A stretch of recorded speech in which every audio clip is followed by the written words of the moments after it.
नमस्कार दोस्तों, मेरा नाम अरुण गंगवार है। एक और नए वीडियो में हाजिर हूँ आपके सामने एक बेहद गंभीर मुद्दे के साथ। क्या उत्तर प्रदेश में मुगलों का इतिहास नहीं पढ़ाया जाएगा?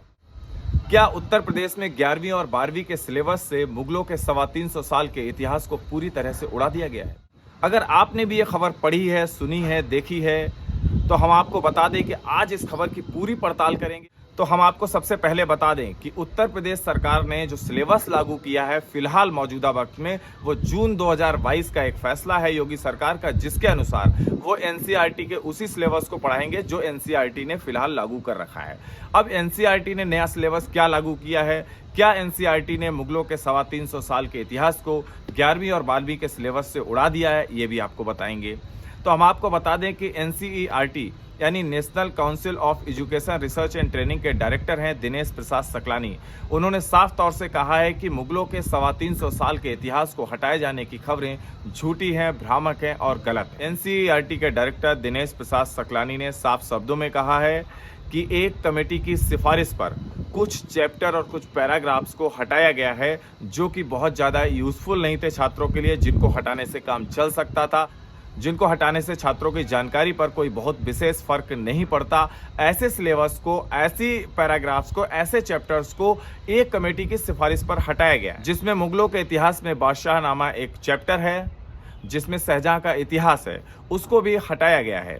उसके अलावा छोटे छोटे कुछ पैराग्राफ्स, कुछ चीज़ें हटाई गई हैं, लेकिन ये कहना गलत होगा कि मुगलों का 350 साल का पूरा इतिहास हटा दिया गया। तो आपको ये भी बता दें कि ये किया क्यों गया है। दिनेश प्रसाद सकलानी जो कि एनसीईआरटी के डायरेक्टर हैं, उन्होंने ही बताया कि कोविड काल में छात्रों के ऊपर पढ़ाई लिखाई का बहुत ज़्यादा दबाव था और ये बात चल रही थी कि किस तरह से उनके सिलेबस को कम किया जाए, तो उनकी पढ़ाई के बोझ को कम किया जाए, कुछ ऐसे चैप्टर को हटा दिया जाए जो बहुत उपयोगी नहीं है, जिनको हटाने से छात्रों के ज्ञान पर कोई बहुत ज़्यादा फर्क ना पड़े, तो ऐसे चैप्टरों को हटाया जाए। और उसी लिहाज से एक कमेटी बनाएगी, जिस कमेटी की सिफारिश के आधार पर कुछ चैप्टर को, कुछ पैराग्राफ्स को हटाया गया है। अब आपको इस पूरे मामले के सियासी पहलू से भी रूबरू करा देते हैं।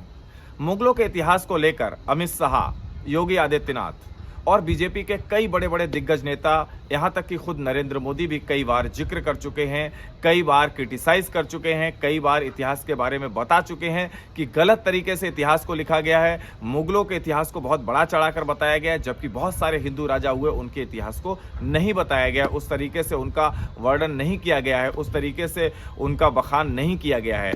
तो कहीं ना कहीं उन्होंने इतिहास को संशोधित करने पे, इतिहास को ठीक करने पे और इतिहास को दोबारा ठीक तरीके से लिखे जाने पर जोर दिया था। उसके बाद ये चर्चा लंबे समय से चली आ रही थी कि मोदी सरकार के रहते हुए इतिहास में कहीं ना कहीं एक बड़ा बदलाव जरूर किया जाएगा, और उसी से जोड़कर इसको देखा जा रहा था। जब इस तरीके की खबर आई तो लोगों को लगा मुगलों का 350 साल का पूरा इतिहास बीजेपी ने गायब कर दिया, जबकि ऐसा है नहीं। एनसीईआरटी के डायरेक्टर दिनेश प्रसाद सकलानी बता चुके हैं, साफ शब्दों में बता चुके हैं कि नेशनल एजुकेशन पॉलिसी 2020 बनी हुई है, जिस पर वो काम कर रहे हैं। नेशनल एजुकेशन पॉलिसी 2020 के अनुसार जो भी बदलाव किए जाएंगे, उसकी किताबें 2024 में मार्केट में आएंगी, और 2024 में ही पता चलेगा कि सरकार ने आखिर क्या कुछ बदल दिया है इतिहास में, क्या कुछ बदल दिया है समाजशास्त्र में, क्या कुछ बदल दिया है नागरिक शास्त्र में, क्या कुछ बदल दिया है विश्व के राजनीतिक इतिहास में।